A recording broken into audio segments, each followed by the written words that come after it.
தங்க நிற சூரியனை போல பொன்னங்கி சாத்தி அமர்ந்த பிள்ளையாரே, பிள்ளையாறு பட்டியதன் மேல ஒரு நல்ல காலம் திறக்கும் பிள்ளையாரே, அம்பலத்தில் ஆடும் சிவனால சுப ஆவணியில் முளைச்ச பிள்ளையாரே, ஆடி போய் ஆவணி வந்தாலே ஐயா அலையலையாய் பக்தர் கூடுவாரே, கொடிமரமேறும்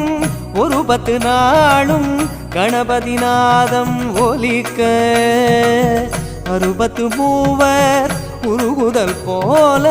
அடியவர் கைகள் குவிக்க,